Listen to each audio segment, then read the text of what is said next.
Mais comment expliquer mon toit à Sali Mabé à Boussenga Bolimbisi? Ceux qui au Sali Mabé, ne basenga Bolimbisi. Ceux qui au commettre erreur, ne basenga pardon. Katumbi au niveau du Kasai, plus précisément la Kananga, à s'agenouer à Sengi Bakasayen, on a Bakasayen, pardon. Bolimbisanga pour la Bomaki, Bolimbisanga pour la maltraita qui bino, Bolimbisanga pour la Salaki Bona, Salaki Bona, Salaki Boye. Mais je dis à tous les Kasaïens, cette personne a un traître. Cette personne, c'est un étranger. Cette personne a dit qu'au Sengabino, pardon, il y a le lémon. Une fois qu'il aura le pouvoir, il va encore se transformer en lion pour continuer à faire son travail de tuer les Kasaïens. Il avait déjà un message, lorsqu'il sera au niveau du Kasaï, il sera massacré. Alors, la stratégie donnée par Delis Sesanga, parce que Delis Sesanga aussi vient de se retirer au profit de Katumbi. Donc, bateau bazali kote kaki bomoto na bango, bali kote kaki maele na bango, bali kote kaki congolais na bango et pas ya étranger pour na mosolo.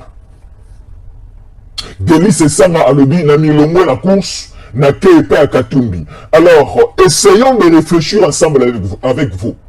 Est-ce que Delis Sesanga au niveau ya Kasai Mounena Azana fief électoral na ezanini? Est-ce que Aza na base électorale nini na Kasai nyoso ya monene?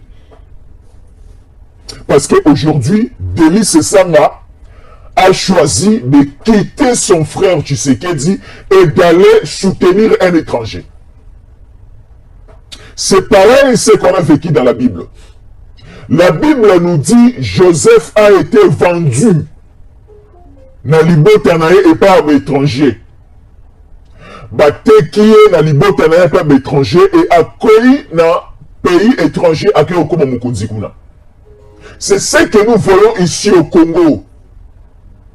Un frère Dieu Mokasayen, un Delis Sesanga Kasayen, mais bateki ki bomoto na bango chez l'étranger. Nazali kolobela bandeko na nga ya Kasai, bandeko na nga ba Congolais en général, ne craignons pas même ce plein-là que Katumbi est en train de faire. Ce sont des simples montages. Parce que va recruter un informaticien, on va multiplier les bateaux, on va aller comme dans la vidéo. Qu'il pleuve ou qu'il lèche, Katumbi ne passera pas président dans ces pays. À Sengi Bakasayen Bolimbisi, à Gumbi Moto devant Bakasayen, à Sengi Bolimbisi par rapport à quoi? Qu'on se le dise, à Sengi Bolimbisi par rapport à quoi? Moto abomelio tata, moto abomelio sœur, moto abomelio frère, moto abomelio maman, moto oyo a kotisi kino banzete na nzela ya mwasi au niveau de Malebankoul. Nous savons tout ce qui s'est passé de l'autre côté.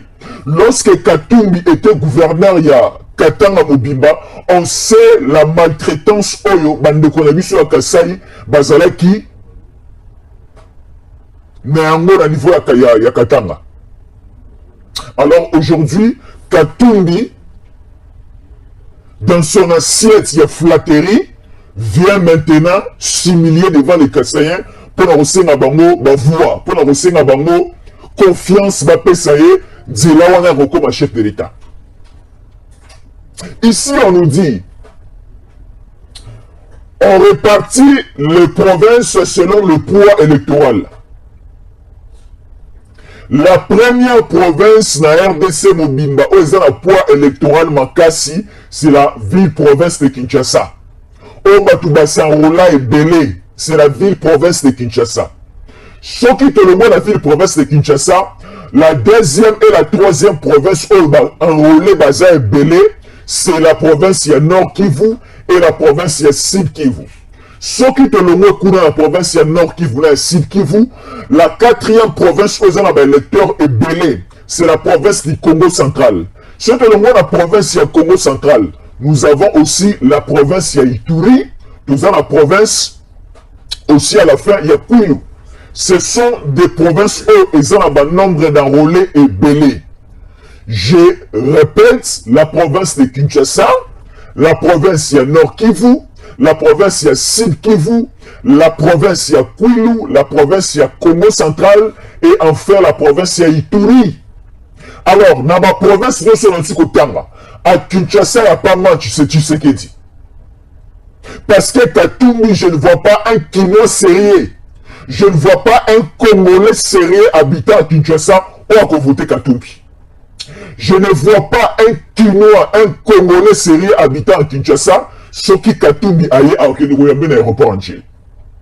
Déjà Kinshasa, na monene na yango nyonso et à majorité bako voter président Tshisekedi. Ceux qui n'ont aussi bandeko bwali kotala na Kinshasa, manifestez-vous. Vous êtes derrière qui? Vous êtes derrière Tshisekedi qui est votre frère ou bien vous êtes derrière cet étranger?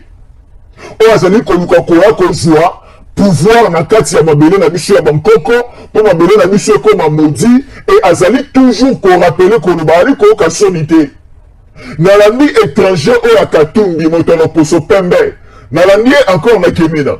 Na Kemena azol sabande ko na biso bangala que une fois qu'il sera au niveau il y a palais de la nation, président de la République a supprimer maison civile, a supprimer qui première dame Makatambuka. Donc c'est quelqu'un où Azali connaît dans Amazon au bâti. Nous on croyait que Zalaki Libakou et Salamaki na Monoko au niveau il y a Bukavu, mais on constate que Azali qu'on répétait un mot partout Azali qu'on est-ce que son équipe de communication et elle est pour nous rappeler que la maison civile est partout. Et la première dame est partout. Michelle Obama était la première dame au niveau des États-Unis d'Amérique lorsque Barack Obama était président.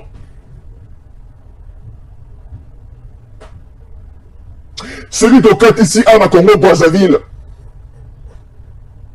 Sassou Aza président, madame Azali, madame Naye Azali la première dame. Il y a aussi une maison civile là-bas. Bandeko Angola dernièrement, en Angola aussi, il y a une maison civile. Mais on constate que Katumbi continue toujours à commettre cette erreur. Donc ce n'est plus une erreur parce que si l'erreur se répète à plusieurs reprises et commis une faute. Alors une faute, c'est la raison tolérable. Donc Katumbi c'est quelqu'un à mettre de côté. Parce qu'il a dit le fonctionnement de l'appareil de l'État.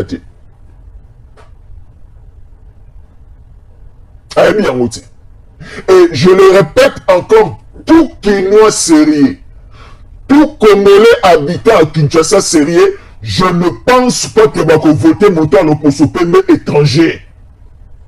Je ne pense pas que va voter. Je suivi Katumbi. Dans ma meeting, vous sentez que quelqu'un qui n'a pas la facilité même de transmettre l'information, de communiquer avec le peuple, de parler avec le peuple.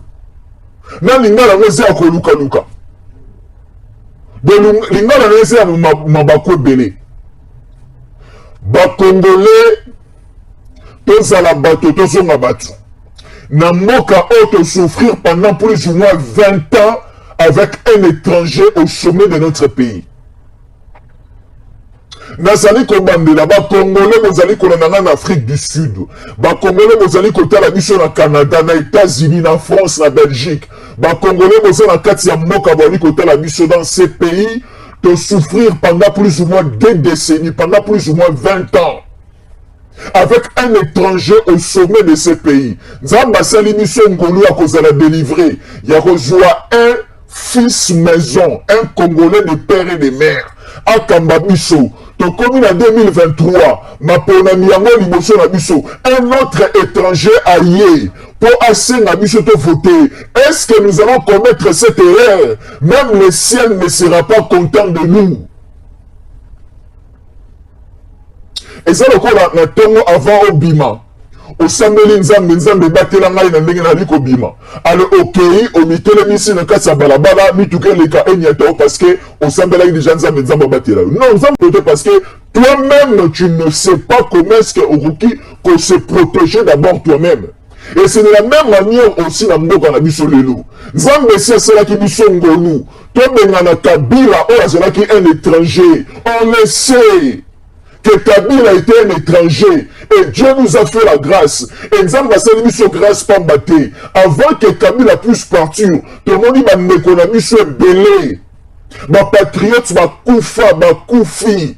Pour la cas Kabila, Andi, ma kotika, moka, oyo, na maboko na biso ba Congolais, ba osimu kendi ba koufa. Ba Arma Matungulu ba koufa. Ba Thérèse Kapangala ba koufa. Bandeko la biso belé la permanence à IDPS Bakoufa, que ce soit au niveau du Katanga, que ce soit au niveau du Nord-Sud, Congo central, bandeko la biso na Congo central avec les Bundu de Mayala et les Bundu de Congo Bakoufa, bandeko la biso na Kassai avec les Kamona Sampou Bakoufa. Et tout cela, c'était le coulement du sang pour que Moko na biso soit délivré. Aujourd'hui, Moko na biso soit délivré, biso Moko Lisusu, to lingi to mizongi sila na Égypte. Tu continues déjà la terre promise. Tu continues déjà la Canada. Sur la mer rouge. Alors ne commettons pas cette erreur. Parce que tu n'as connu ma casse. Avec un étranger Kambibiso. Un étranger qui ne se soucie même pas. Il y a Bola Congolais. Il y a construction Mokanabiso. Il y a scolarité à école primaire, même il y a maternité, c'est-à-dire la santé, la scolarité, les infrastructures et tout ce qui était là pour le bénéfice de la population. Cet étranger qui était ici dans le régime à 18 ans, il faut s'occuper de la société. Pour lui, c'était d'abord sa famille et pour lui, c'était d'abord son pays d'origine. Alors, Baï Kongoman, il va aller côté la mission. Tout cela, embriété sur terrain. Tout qui est dans le rengue, au bazali konuka komime la bisoté. Soyons très vigilants. Et surtout, et là, quand on continue à Sanoukou, on bengi irne le 20 décembre, il y a mon et qu'on a la destin en boka la bisoté justifié et qu'on mettre même une image, il y a venir, il y a boka la bisoté qu'on a la dengeni. Parce que si aujourd'hui nous commettons l'erreur, nous allons souffrir pendant longtemps. Parce que mon élève souci n'a rien ezalaka moto azali kokamba Congo, moto azali kokamba pays moko ya Filika, azala moto azala ma compétence moko ya malamu te pour que mon élève a continué toujours comme malmener et en malmenant ce chef de l'État ali comme malmener moka mobimba. Ici, avec Stéphane Balamwang, nous vous avions dit, notre pays aujourd'hui est dans la ressource minière à plus ou moins 65% qu'on fait fonctionner le monde. Alors aujourd'hui, en fait, Tshisekedi, les ressources minières n'abissent. Les ressources, il y a sol, il y a sous-sol n'abissent. Les minéraux, ils sont commis empêchés à quoi que toka kozuango, n'ayez pas kozuango kala. Alors, Katumbi a un élément des étrangers. Pour que tous hommes encore l'esclavagisme, tous hommes encore na kati ya potopoto ba ko utiliser ba zo bomengo na biso et profiter par la biso mais et profiter libanda. Kala ndenge mboke bani ko tonga avec Tshisekedi. Alors ba Congolais tous à la mayele. Kinshasa c'est la première province où ils ont la pouvoir électorale ya makasi. Oh, le nombre d'enrôlés il y a ébélé sur le 26 provinces. Kinshasa est la province de Yambo. Oh, et Yamaki et Anrola qui est électeur ébélé. Alors, tout Kinois, je le sais, tout Kinois responsable. Kinois, le Zumongomo de Sikalabino. Ceux qui m'ont dit, écrivez-nous sur commentaire. Tu nous suis à Kinshasa, Yemisa Bisso. Entre Mekonayo, na étranger, au basé la course la présidentielle au voter nani. Entre le numéro 20, na numéro ya étranger, vous allez voter qui nous répondez-nous. Parce que tout le monde, le 19 novembre à Kinshasa, lorsque Tshisekedi avait lancé campagne électorale, le stade de Martyrs était archi comble, rempli. Kinshasa, déjà, on dit, c'est pour Tshisekedi. Alors, allons au Congo central. Congo central, Tshisekedi était au niveau de Mwanda. Et au niveau du Mwanda, Tshisekedi a lancé déjà ma travaux la construction ya port en eau profonde. Wapi bakotonga port à monene, babato bapakebo ya minene kobanda koakoste kotelema kuna ekopesa bandeko na biso ya mwanda misala ekotelemisa ekonomi ya moka babayeur de fonds bainvestisseur bakoya ebele na mwanda avec cette infrastructure ya monene oyo tobengi port en eau profonde. Alors bandeko nyonso ya mwanda balobi nous jurons que de voter le président Fachi Pwaza de Golabiso. Ici, au niveau de moi, on a voté étranger. Au niveau aussi de Boma, on a voté président Fachi. On a voté président Fachi Béton. Parce que au niveau de Boma, le régime à 18 ans et Boma même pour la Boma. On construisait pour la banque privée. Mais même au niveau de Matadi, la ville portuaire de Matadi, bandeko ya Matadi bazali ko gérer toujours de voter Fachi Béton. Et aussi l'église Kimbangis au niveau de Nkamba. Balobi ba voter ka président Fachi. Bandeko ya Mbanzangungu, bandeko ya Kimpesi, balobi toujours le président Fachi. Parce que on dit le Congo central c'est parmi les provinces où le bazar na nombre d'enrôlés est belé. Alors, bandeko Congo central, le taux solo là entre nous, entre un étranger, nan ne connaît parce que président Tshisekedi attend la Congo central, na monsieur à Tumba. Tumba, c'est un internat.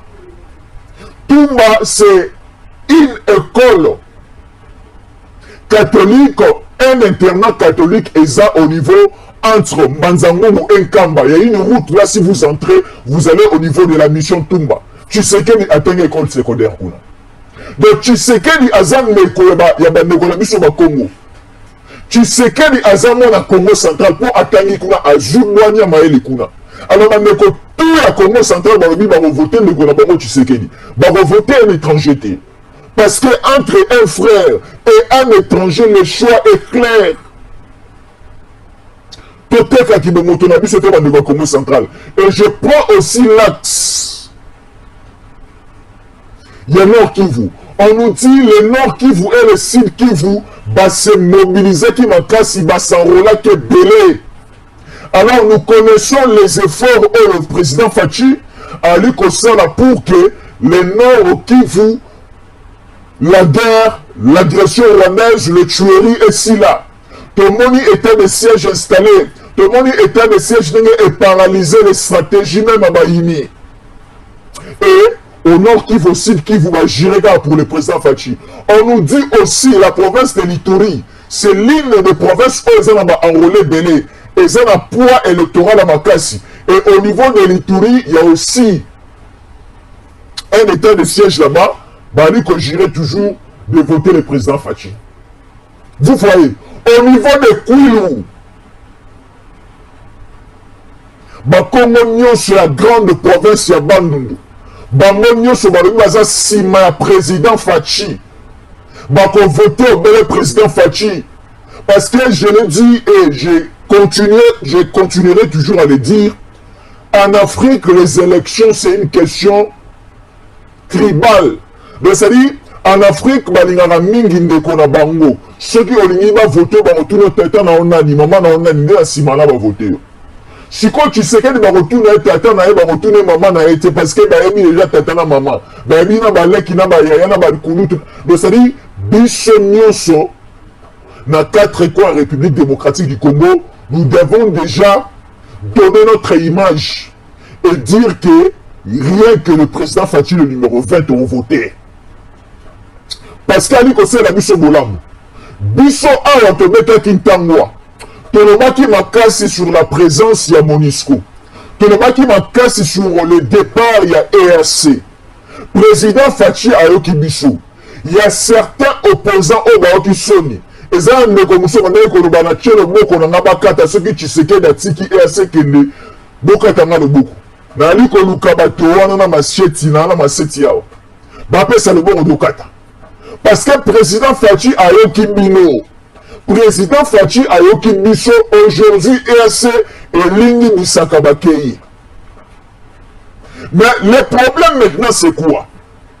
tosepeli EAC tosengaki bakende bazali kobima progressivement. La MONUSCO tosengaki bakende bazali kobima progressivement. Même si au niveau il y a Goma, tu as dit toujours comment on a un casque bleu, mais bakobima progressivement tsikino barosi là. Moi, en décembre aussi la terre, il n'y aura plus présence de casque bleu par la bicho, il n'y aura plus présence de force régionale dans Katsambo par la bicho, tout va kobima.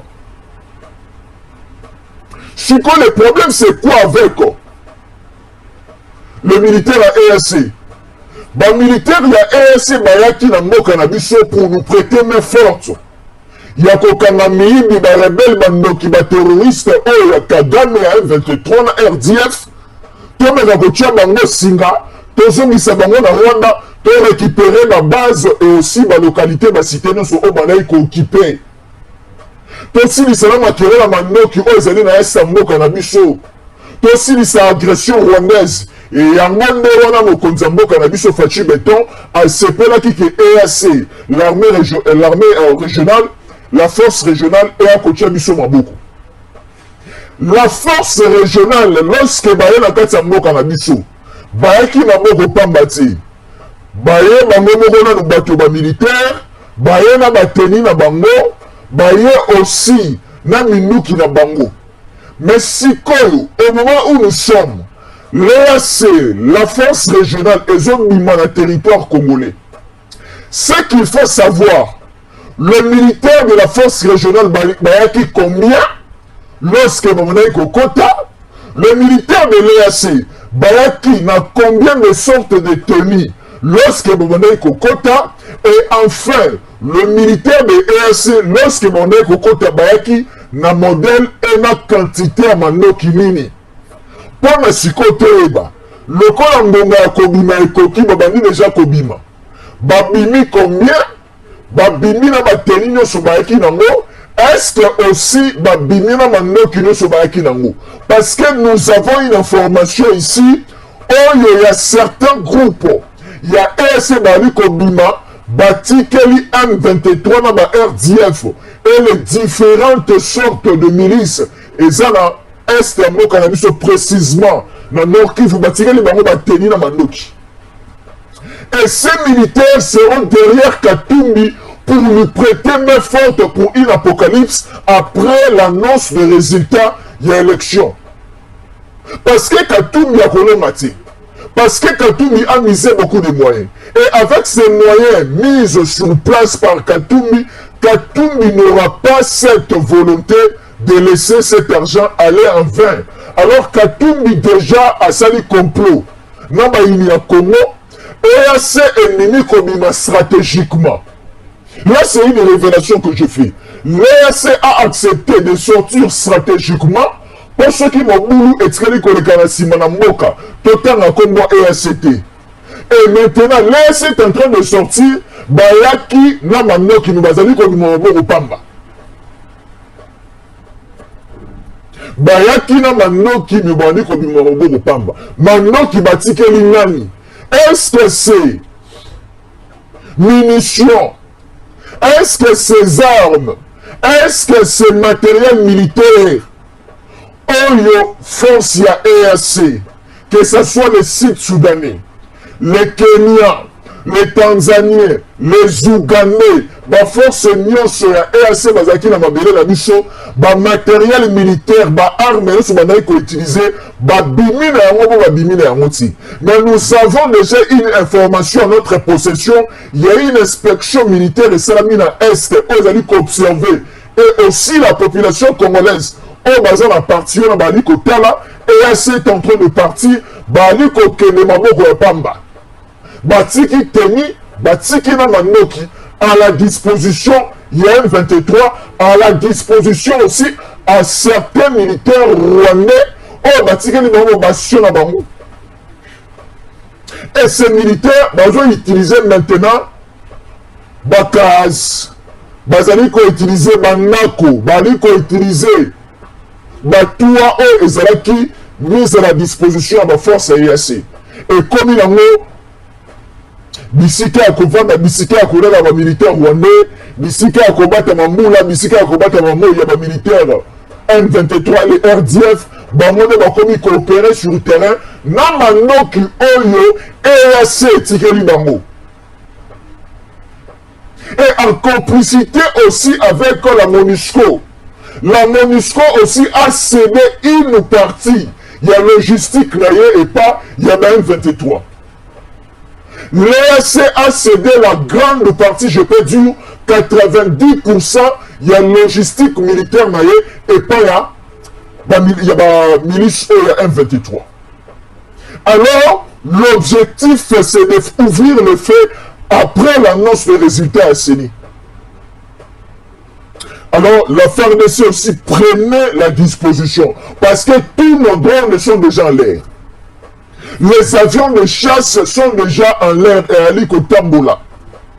Et on nous dit de dire à nos amis qui sont au niveau du Nord Kivu, de dire aussi à nos amis qui sont dans les parages, de ne pas craindre quelque chose.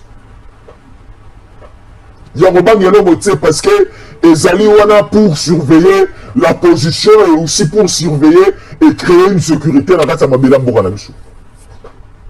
C'est très important. Bayaki Nabiloku, mais Mazali Kobima Maboro Pamba.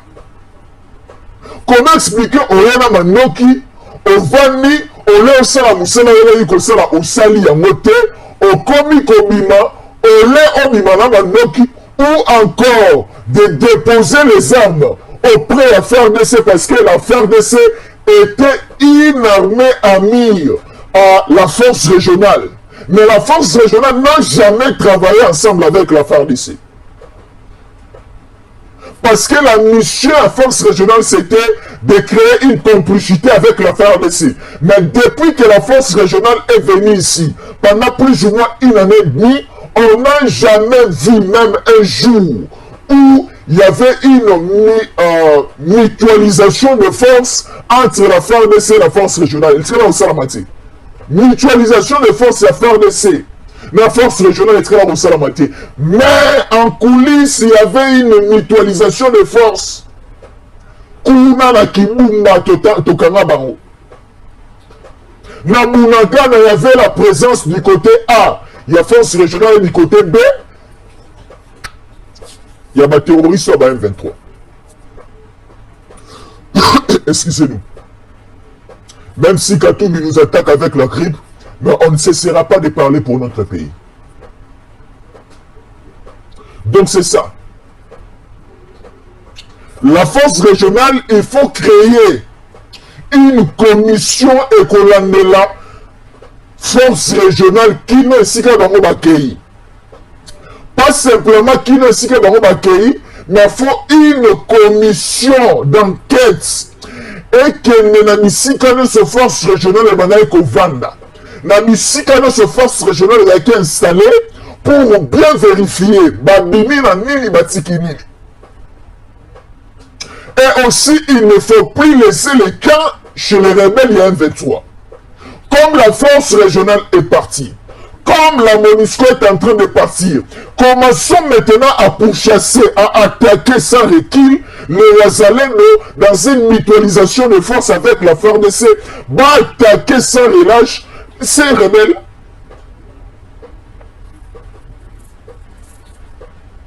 La SADC arrive. Parce qu'on nous dit, la force régionale est en train de partir et la SADC arrive. Mais, nous avons besoin que la mission de la SADC est bien définie.